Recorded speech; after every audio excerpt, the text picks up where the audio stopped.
آج میں نے نماز کے جو مسائل بیان کرنے صحیح ستہ کی روشنی میں، صحیح ستہ کی روشنی میں مستند احادیث کے حوالے سے، اور کوشش کروں گا کہ چیدہ چیدہ باتیں آپ کو بزرگان دین کے اور احناف کے نزدیک اکابرین امت نے جو بیان کی ہیں وہ بھی ساتھ ملا کر کے کلام کرتا چلا جاؤں۔ اب یہ حدیث جو ابو داؤد شریف کی حدیث نمبر 666 ہے، اس کے اندر بتایا گیا کہ صفوں کو درست کرو۔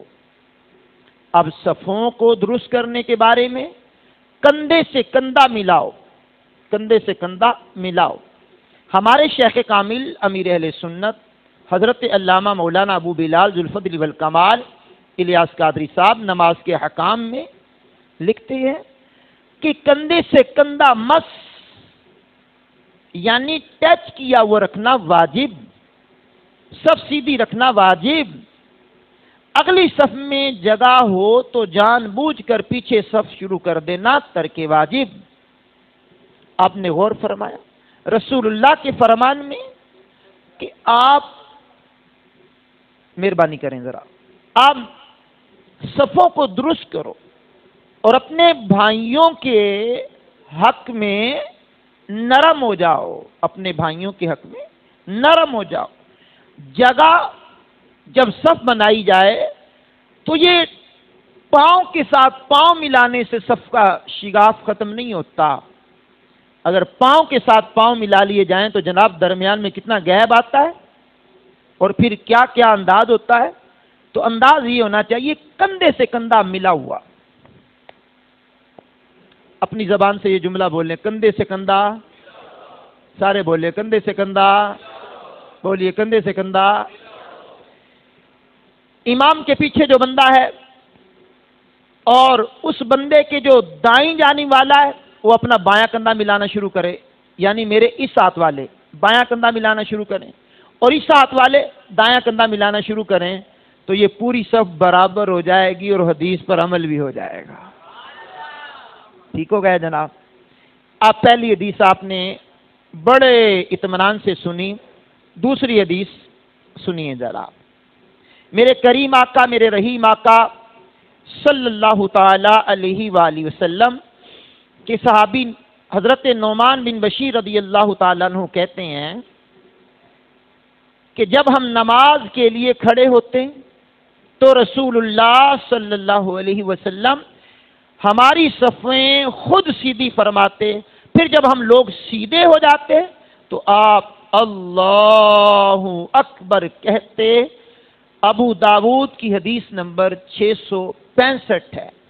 آپ جو رسول اللہ اللہ اکبر کہتے تو وہ تکبیر تحریمہ ہوتی، تکبیر تحریمہ ہوتی۔ یہ نہیں ہے کہ ابھی مؤذن تکبیر کہنے والا اللہ اکبر کہے اور آپ سارے کھڑے ہو جائیں، تو نہیں، حی علی الصلاۃ حی علی الفلاح پر کھڑے ہونا سنت ہے۔ آہستہ بولیے، روزہ بہت لگ رہا ہے آج۔ ہاں اللہ اکبر۔ اور ویسے بھی طبیعت کا لحاظ بھی کرنا چاہیے، اور ہم رہتی پیکج اپنے لیے خود ہی لے لیتے ہیں، سبحان اللہ، کوئی رہتی پیکج ہمیں دے یا نہ دے۔ ہاں بہرحال سنیے ذرا، اب آپ صفیں سیدھی کرنے کے اعتبار سے غور فرما لیجئے کہ رسول اللہ کندھے پکڑ پکڑ کر کے بھی لوگوں کو سیدھا کھڑا کرتے۔ اب یہ نہیں ہے کہ پہلے سیدھا کھڑا کرتے پھر تکبیر ہوتی، نہ، تکبیر ہو چکنے کے بعد جب آپ صفیں سیدھی کر لیتے پھر اللہ اکبر کہتے۔ ٹھیک ہو گیا؟ کتنی حدیثیں ہو گئیں؟ اونچی بولیے، اور اونچی بولیے۔ اور دونوں حدیثیں ابو داؤد شریف کے حوالے سے میں نے بیان کی ہیں۔ اب آئیے ابن ماجہ، یہ سیاستہ کی معتبر کتاب ہے۔ ابن ماجہ، نام لیجئے، پھر نام لیجئے۔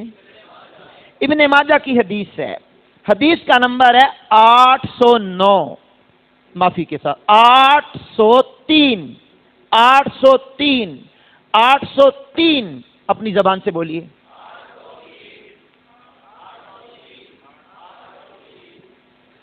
محمد بن عمر بن عطا حضرت ابو حمید ساعدی رضی اللہ تعالیٰ عنہ سے نقل فرماتے ہیں کہ جب رسول اللہ صلی اللہ علیہ وسلم نماز کے لیے کھڑے ہوتے تو قبلے کی طرف رخ کرتے، پھر دونوں مبارک ہاتھ اٹھاتے اور کہتے اللہ اکبر۔ اب اس حدیث میں دونوں ہاتھ اٹھانے کا ذکر ہے، دونوں ہاتھ اٹھانے کا ذکر ہے۔ اب کہاں تک اٹھاتے، اس کو اگلی حدیث سے سمجھتے ہیں کہ حضور کہاں تک ہاتھ اٹھاتے ہیں۔ سبحان اللہ الکریم۔ اب یہ نسائی شریف کی حدیث ہے، نسائی شریف بھی سیاہ ستہ میں ہے، اور حدیث کا نمبر 883 883 حضرت وائل بن حجر رضی اللہ تعالیٰ عنہ سے مروی ہے، انہوں نے نبی کریم صلی اللہ علیہ وسلم کو دیکھا جب آپ نماز شروع فرماتے تو اپنے دونوں ہاتھوں کو یہاں تک اٹھاتے کہ آپ کے دونوں انگوٹھے آپ کے کانوں کی لو کے برابر ہو جاتے۔ آواز کم ہے جناب، آواز کم ہے جناب۔ اچھا، احناف نے اس حدیث کو جب لیا ہے، اس حدیث کو جب لیا تو مطلب یہ کہا کہ کانوں کی لو کے برابر، اور احتیاط کیا ہے؟ کانوں کی لو کو چھو جائیں، یوں نہیں، کانوں کی لو کو چھو جائیں، کانوں کی لو کو برابر ہو جائیں یا چھو جائیں، ٹھیک ہے۔ اب چھونے کا مطلب یہ برابر تو آٹومیٹکلی ہو گئے، تو چھو گئے تو پھر اور احتیاط ہو گئی۔ اب یہ حدیث کے عین مطابق ہے، تو آپ کی نماز سیاہ ستہ میں نہیں۔ میں نے کہا بیٹے یہ سیاہ ستہ ہے، یہ سیاہ ستہ ہے، اور آج ساری احادیث سیاہ ستہ سے لے کر آیا ہوں آپ کے سامنے اور چن چن کر کے لایا ہوں۔ سبحان اللہ، سبحان اللہ الکریم۔ اب سنیے گا ذرا اگلی بات کو، بڑی ہی توجہ سے سماعت کرنا ہے آپ نے۔ اللہ اکبر کبیرہ۔ اب میرے سامنے ابو داؤد شریف کی حدیث نمبر ہے 750، ابو داؤد شریف کی 750 براء بن عازب رضی اللہ تعالیٰ عنہ سے مروی ہے کہ رسول اللہ صلی اللہ تعالیٰ علیہ وسلم نے جب نماز شروعات فرماتے تو اپنے دونوں ہاتھوں کو کانوں کے قریب تک لے جاتے، اس کے بعد پھر دوبارہ ہاتھ نہیں اٹھاتے۔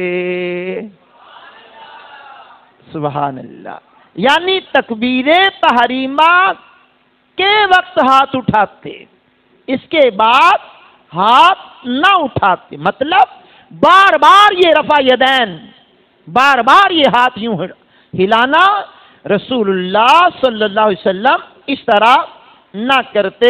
یہ حدیث پاک ابو داؤد شریف میں ہے۔ اور پھر آئیے ذرا اگلی حدیث پاک سنیے، اور اگلی حدیث پاک ترمذی کے اندر حدیث کا نمبر ہے 257 ترمذی 257۔ اللہ اکبر کبیرہ۔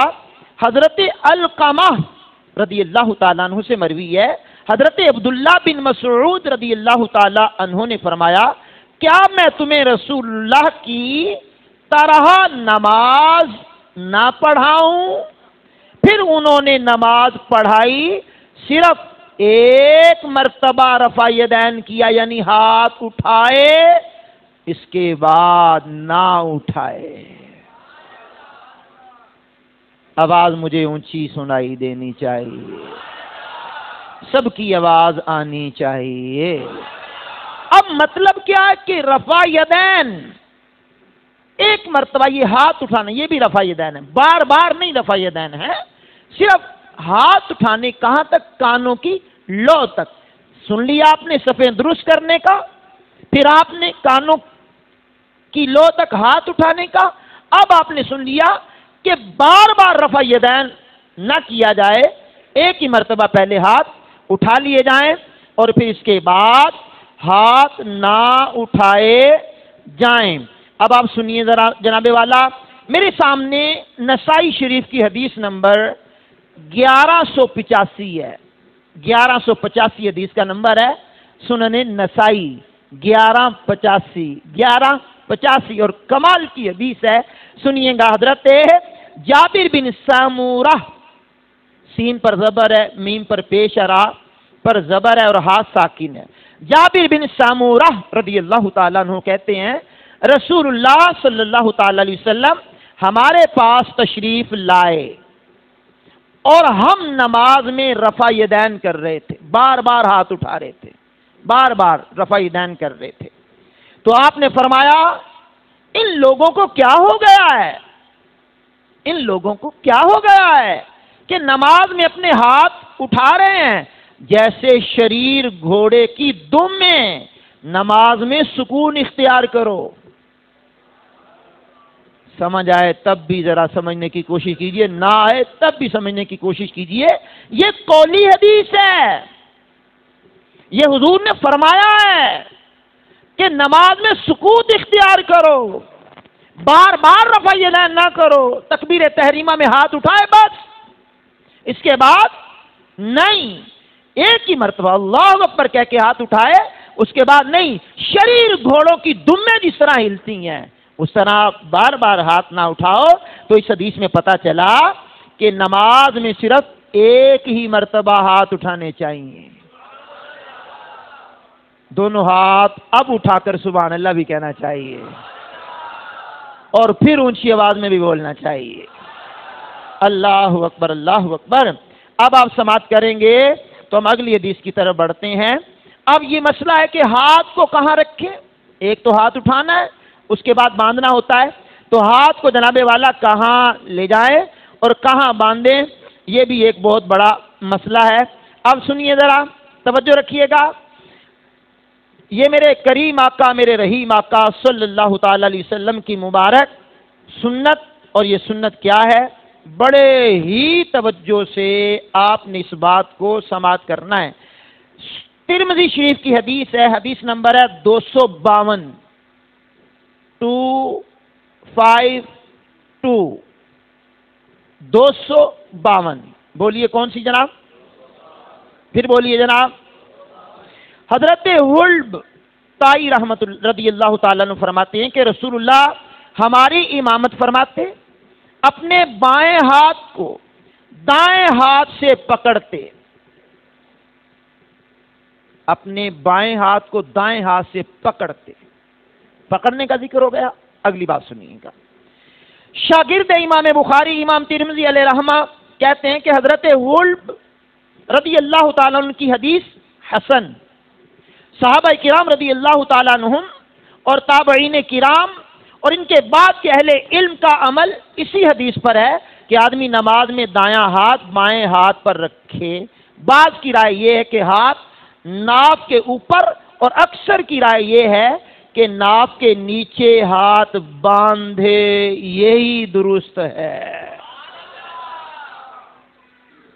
اب شیخ کامل امیر اہل سنت اپنی نماز کے حکام میں یہ فرماتے ہیں، اور بہار شریعت اور دیگر بزرگوں کا حوالہ دیتے ہوئے، کہ ہاتھ کو یوں رکھے ہاتھ کی ہتھیلی پر، اور یہ انگوٹھا اور چھنگلیاں اگل بگل کر لیں اس کو، ٹھیک۔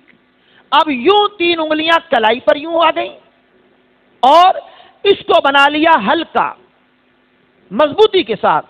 اب اس کو یوں لے جانے کے بعد ناف کے نیچے رکھا، تو یہی میرے حضور کا طریقہ رائج ہے۔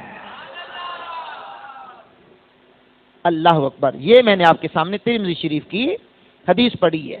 اب ابو داود کی حدیث نمبر ہے 756، 756، بولیے 700۔ یہ ساری حدیثیں صحیح ستہ کی ہیں، ساری حدیثیں صحیح ستہ کی ہیں، سبحان اللہ سبحان اللہ۔ سامنے ٹیبل پہ کتابیں سجانا اور ہے، سجا کر کے ڈنڈی مارنا بری بات ہے۔ ہم یہ حدیثیں آپ کو سنا رہے ہیں اور نمبر بھی بتا رہے ہیں، بھائی جان ذرا اونچی آواز میں سبحان اللہ۔ ابو داؤد شریف کی حدیث نمبر 756، حضرت ابو جحیفہ رضی اللہ تعالیٰ عنہ سے مروی ہے کہ حضرت علی رضی اللہ تعالیٰ عنہ نے فرمایا، نماز میں ہتھیلی کو ہتھیلی پر رکھ کر ناف کے نیچے رکھنا سنت ہے۔ باب مدینۃ العلم، مولا علی، میں نے کہا مولا علی کو بھی مانو، اللہ کا واسطہ مولا علی کی بھی مانو۔ علی کو ماننا اور ہے، علی کی ماننا اور ہے۔ اہل سنت و جماعت مولا علی کو بھی مانتے ہیں، مولا علی کی بھی مانتے ہیں۔ بعض لوگ مولا علی کو مانتے، مولا علی کی ایک نہیں مانتے۔ اللہ اکبر کبیرہ۔ اب جناب والا آگے بڑھیے تھوڑا سا، یہ تو ہو گئے ہاتھ کو یوں پکڑ کر کے ہلکا بنا کر کے ناف کے نیچے رکھنا، یہ کہلایا سنت مبارکہ۔ بولیے کیا کہلایا؟ کیا کہلایا؟ اونچی آواز میں بولیے، کیا کہلایا؟ پھر بولیے کیا کہلایا؟ سنت مبارکہ، سنت مبارکہ۔ ایک مرتبہ پھر پڑھیے، سنت مبارکہ۔ اب آئیے مسلم شریف کی حدیث نمبر ہے 1258۔ یہ میں چیدہ حدیثیں سنا رہا ہوں تاکہ تھوڑے وقت میں زیادہ حدیثیں سنا دوں۔ 1298 نمبر حدیث، 1998 نمبر حدیث، 1200 معافی کے ساتھ 1298 1298 نمبر حدیث مسلم شریف کی۔ حضرت عطا بن یسار سے مروی ہے، انہوں نے حضرت زید بن ثابت رضی اللہ تعالیٰ عنہ سے نماز میں امام کے پیچھے پڑھنے کے بارے میں پوچھا تو حضرت زید بن ثابت رضی اللہ تعالیٰ عنہ نے فرمایا امام کے پیچھے قرات نہیں ہوتی۔ امام کی قرات، بھائی سنو، امام کی قرات مقتدی کی قرات ہے۔ امام کا پڑھنا مقتدی کا پڑھنا ہے۔ قراءت جس طرح امام سورہ فاتحہ پڑھتا ہے تو پیچھے سورہ فاتحہ پڑھنے کی اجازت نہیں، امام پڑھے مقتدی سنے۔ وَإِذَا قُرِئَ الْقُرْآنُ فَاسْتَمِعُوا لَهُ وَأَنصِتُوا لَعَلَّكُمْ تُرْحَمُونَ۔ ٹھیک ہے، اب اس حدیث مسلم کی 1298 نمبر نے بتایا کہ امام کے پیچھے قرات نہیں، اور ہمارے احناف کا کثیر احادیث پر عمل ہے، اور یہ وہ احادیث ہیں کہ جو صحیح ہیں، اور کہتے ہیں جی اپنی نماز صحیح ستہ کی روشنی میں دکھائیں، اپنی نماز صحیح ستہ کی روشنی میں بتائیں۔ میں نے کہا بچے صحیح ستہ ہی میں بتا رہا ہوں۔ سبحان اللہ الکریم۔ آگے سنیے جناب، آگے دیکھیے ہوتا ہے کیا۔ اب جب بندہ تنہا نماز پڑھ رہا ہو، ابو داؤد شریف کی حدیث ہے، حدیث نمبر ہے 822۔ حضرت عبادہ بن صامت رضی اللہ تعالیٰ عنہ سے مروی ہے، نبی کریم صلی اللہ علیہ وسلم نے فرمایا اس شخص کی نماز نہیں جس نے سورہ فاتحہ اور کوئی اور سورت نہیں پڑھی۔ حضرت سفیان علیہ رحمہ فرماتے ہیں یہ حکم اس شخص کے لیے ہے جو تنہا نماز پڑھے، یعنی امام کے پیچھے پڑھنے کے لیے نہیں ہے۔ سبحان۔ تو جن حدیث میں یہ ہے کہ فاتحہ کے علاوہ نماز نہیں ہے تو وہ تنہا ہے۔ تنہا جب بندہ پڑھے گا سورہ فاتحہ بھی پڑھے گا، کوئی سورت بھی ملائے گا، لیکن امام کے پیچھے وہی قرات ہے جو امام کرتا، وہی قرات مقتدی کی قرات کرنا کہلاتا ہے۔ امام کی قرات مقتدی کو کفایت کرتی ہے۔ صراط الجنان فی تفسیر القرآن میں حضرت علامہ مولانا شیخ الحدیث و تفسیر مفتی محمد قاسم اتاری صاحب بڑا دلچسپ واقعہ لکھتے ہیں کہ امام اعظم ابو حنیفہ کی بارگاہ میں چند شریر لوگ آئے مناظرہ کرنے کے لیے، اور جب آئے تو امام صاحب سے سارے ہی بولنے لگے، الجھنے لگے، ادھر سے بول رہا کوئی، ادھر سے بول رہا کوئی، ادھر سے بول رہا۔ امام صاحب نے فرمایا یہی قرات خلف الامام کا معاملہ تھا کہ امام کے پیچھے فاتحہ پڑھنی چاہیے کہ نہیں پڑھنی چاہیے۔ آپ نے فرمایا بھی خاموشی اختیار کر لو، آپ سارے ہی بولو گے تو مسئلہ کیسے حل ہوگا؟ آپ ایک کو مقرر کر لو اور پھر یہ بتاؤ کہ اس کا جیتنا تمہارا جیتنا، اس کا ہارنا ہمارا ہارنا۔ انہوں نے متفق کا طور پہ ایک بندے کو منتخب کیا، یہ کلام کرے گا۔ فرمایا اس کا جیتنا تمہارا جیتنا، کہا ٹھیک، اس کا ہارنا تمہارا ہارنا، کہا ٹھیک ہے۔ فرمایا مسئلہ تو حل ہو گیا، یہی تو ہم کہتے ہیں مقتدی کی قرات امام کی قرات، امام کی قرات مقتدی کی قرات، امام کا پڑھنا مقتدی کا پڑھنا۔ فرمایا یہی تو مسئلہ، تمہیں سمجھ کیوں نہیں آیا؟ سارے شرمندہ ہوئے اور کہنے لگے آپ بجا فرماتے ہیں۔ تو امام اعظم کروڑوں حنفیوں کے پیشوا ہیں، یہ بندہ بند کمرے میں بیٹھ کر کے اپنے یوٹیوب چینل پر بکواس کرنے لگ جائے کہ امام اعظم کو کوئی پتہ ہی نہیں ہے۔ میں نے کہا پتر امام اعظم کو تو بڑا پتہ ہے، تمہیں کوئی پتہ نہیں ہے، امام اعظم تو امام اعظم ہے۔ اچھا کہا حضور سے بھی بڑے امام اعظم ہیں. میں نے کہا کس بدبخت نے کہا حضور سے بڑے ہیں؟ یہ اپنے دور کے ائمہ میں بڑے ہیں، تابعین میں سے ہیں. جس طرح کہتے ہیں ابو الاعلیٰ، بھائی ابو الاعلیٰ اعلیٰ کا باپ، اللہ اکبر. آدم علیہ السلام تو جناب والا پھر اس سے بھی اعلیٰ ہو گئے. نہیں جناب، ابو الاعلیٰ کا مطلب اور ہوتا ہے قائد اعظم، یعنی قائد اعظم کیا حضور سے بھی بڑے قائد ہو گئے؟ اپنے دور کے اس تحریک کے جو بانی محمد علی جناح تھے اس وقت میں بڑے قائد وہ تھے. تو قائد اعظم کہنے سے یہ نہیں ہوتا کہ حضور کے بھی قائد ہو گئے، نعوذ باللہ من ذالک. تو ہمارا امام اعظم ابو حنیفہ نعمان ابن ثابت کو امام اعظم کہنا اس بات کی دلیل ہے اپنے دور میں اور اپنے بعد کے دور میں تمام لوگوں سے بڑے امام کا نام امام اعظم ہے. سبحان اللہ. یعنی نعمان ابن ثابت تابعین میں شامل ہیں، کئی صحابہ کی انہوں نے زیارت کی ہے. تو بہرحال میں اگلی بات کر رہا ہوں، سنیے گا. امام کی اقتداء میں سورہ فاتحہ. اب سنیے گا، یہ حدیث ترمذی شریف کے اندر، حدیث کا نمبر بڑا پیارا ہے اور بہت ہی کمال کا نمبر ہے، 313. کیا بات ہے، 313. اور میرے شیخ، میرے ہادی، میرے راہبر، میرے پیر، میرے امیر فرماتے ہیں روزانہ کم از کم 313 مرتبہ درود پاک پڑھا کرو. 313 مرتبہ درود پاک پڑھنے والا بندہ کثرت درود پڑھنے والوں میں شامل ہو جاتا ہے. بہرحال ترمذی شریف کی حدیث نمبر 313 میں حضرت جابر بن عبداللہ رضی اللہ تعالیٰ عنہ فرماتے ہیں جس نے کوئی رکعت ایسی پڑھی جس میں سورہ فاتحہ نہیں پڑھی تو اس نے نماز ہی نہیں پڑھی سوائے اس شخص کے جو امام کے پیچھے ہو. یعنی امام کے پیچھے جو شخص ہوگا وہ مقتدی سورہ فاتحہ نہیں پڑھے گا. شاگرد امام بخاری امام ترمذی علیہ رحمہ کہتے ہیں کہ یہ حدیث حسن اور یہ حدیث صحیح ہے. سبحان اللہ الکریم. اب آپ غور فرماتے چلے جائیں کہ آگے فرمایا گیا ہے کہ جو حدیث ہے سبحان اللہ الکریم، یہ جناب والا حدیث پاک پڑھتے ہم کہاں تک آ جائیں گے. سنیے، یہ حدیث ہے ابو داؤد شریف کی 893 نمبر حدیث ہے.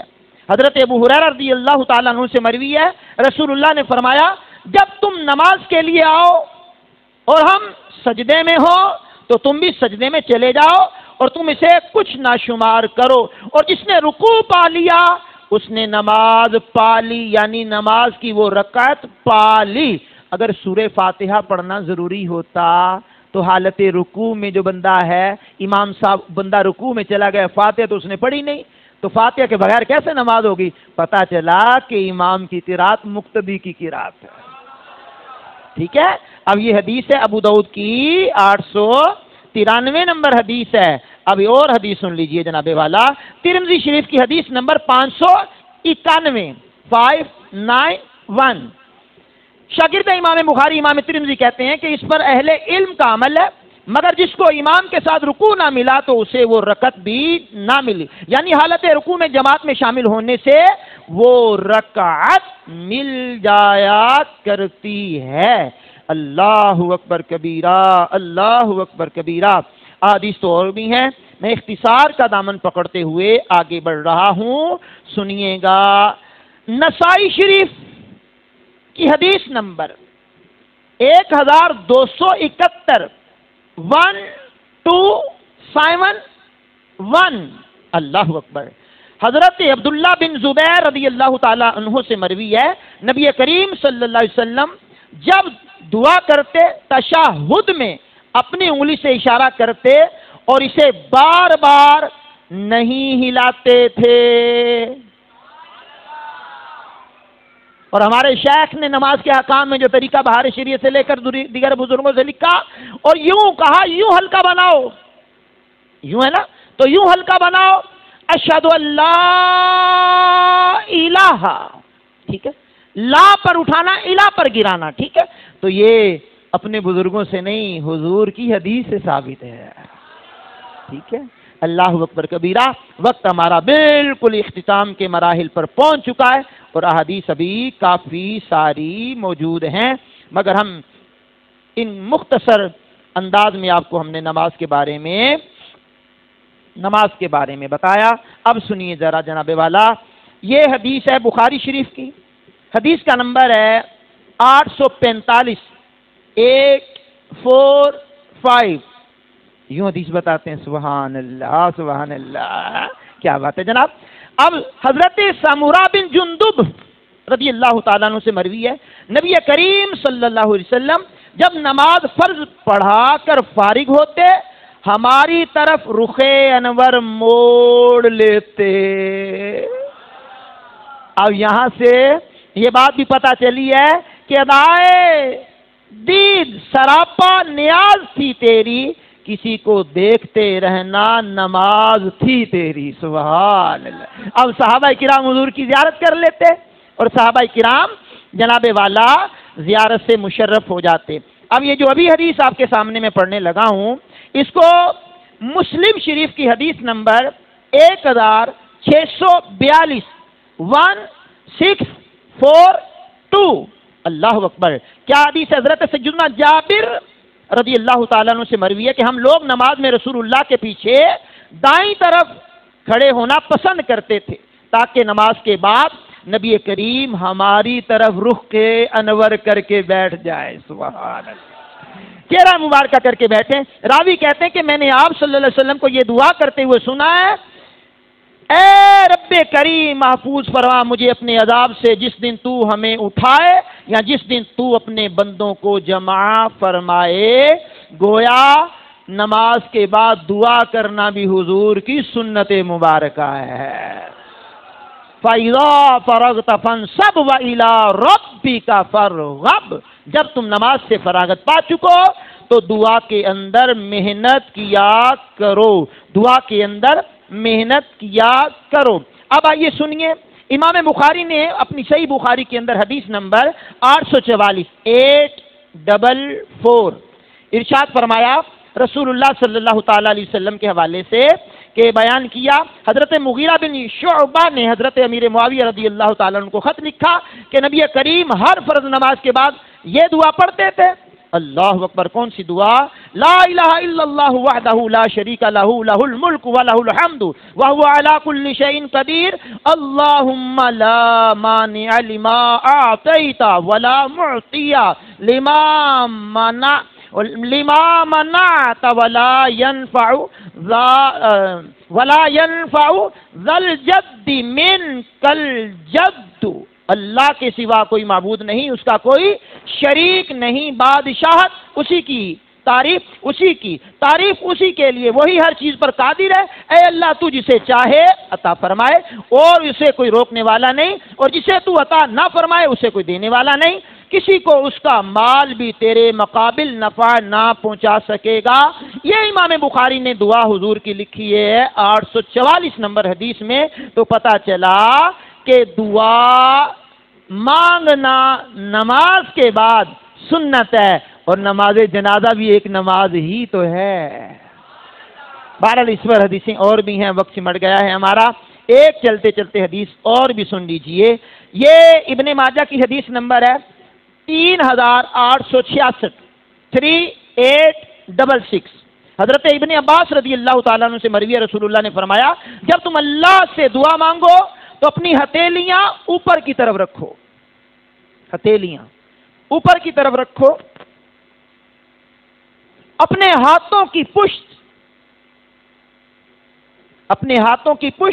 اوپر مت کرو، اور جب دعا سے فارغ ہو جاؤ تو اپنے دونوں ہاتھ اپنے چہروں پر پھیر لو. یوں ہی تو ہم کرتے ہیں جناب. تو یہی سنت مبارکہ ہے. اب نماز کے حوالے سے میں نے صحیح ستہ کی روشنی میں آپ کو یہ نماز کا طریقہ کار مختصر انداز میں بتایا. کہاں تک بتایا؟ کھڑے ہونے سے لے کر صفیں درست کرنے کے بعد سے لے کر کے دعا تک. یہ ٹوٹل صحیح ستہ کی حدیث میں نے پڑھی ہے. اللہ نے چاہا تو آپ بھی اس پر عمل کریں گے اور میں بھی اس پر عمل کروں گا. اور نماز کے اندر چند باتیں اور بھی سماعت کر لیں، بات طول نہ پکڑ جائے زیادہ. آج جمعۃ الوداع بھی ہے اور ہم وقت کی پابندی کرنے کی کوشش ہمیشہ ہی کرتے رہتے ہیں. بہرحال سنیے، نماز جب بھی پڑھنے کے لیے آئیں وضو کرتے ہوئے بھاگم بھاگی میں نماز پڑھنے کے لیے نہ آئیں. مسجد میں یہ اپنے وضو کے قطرات نہ گرایا کریں، اطمینان سے وضو کریں، اطمینان سے مسجد میں آئیں، وقار سے مسجد میں آئیں، اور مسجد کے اندر آ کر کے ادب کے ساتھ آپ نماز اس انداز میں پڑھیں جو میں نے صحیح ستہ کی روشنی میں آپ کو طریقہ کار بتایا ہے۔ اور پھر ہمارے ہاں جلد بازی میں آتے ہوئے آستینیں اوپر چڑھی ہوتی ہیں اور نیچے اتارتے اتارتے پتہ نہیں کیا کیا کرتے ہیں، اور نماز میں پھر کھیلتے ہیں، ایک مرتبہ ہاتھ اٹھایا، دو مرتبہ ہاتھ اٹھایا، داڑھی سے کھیلتے رہے۔ تو یہ ہمارے بزرگوں نے کتابوں میں لکھا ہے، قرآن و سنت کی روشنی میں 3 مرتبہ ایک نماز کے رکن میں ہاتھ اٹھائے جائیں تو نماز فاسد ہو جاتی ہے، ٹھیک ہے، نماز فاسد ہو جاتی ہے، نماز ختم ہو جاتی ہے۔ تو اسی انداز میں جب آپ سجدہ کریں تو سجدے کے اندر 10 انگلیاں کا زمین پر پیٹ لگنا سنت ہے، اور 3 کا لگنا واجب ہے، اور 1 کا لگنا فرض بتایا جاتا ہے، جو ہمیں اکثر نماز کے بارے میں مبلغین بتاتے رہتے ہیں۔ تو یہ کئیوں کے پاؤں یوں کھڑے ہوتے ہیں، نہیں، پیٹ لگنا چاہیے دبا کے۔ جب یہ دبائیں گے تو پیشانی دبے گی، جب پیشانی دبے گی تو یہ نرم ہڈی بھی زمین پر لگے گی۔ تو اسی انداز میں پاؤں کا خلا جو ہوگا کم از کم 4 انگل اور زیادہ سے زیادہ 1 بالشت، اور یہ نہیں ہے کہ اتنے پاؤں کھول لو، نہ، زیادہ زیادہ 1 بالشت گٹ اور کم از کم 4 انگل اور پاؤں سیدھے بالکل۔ یہ نماز کی چند باتیں، اللہ مجھے بھی عمل کی توفیق عطا فرمائے۔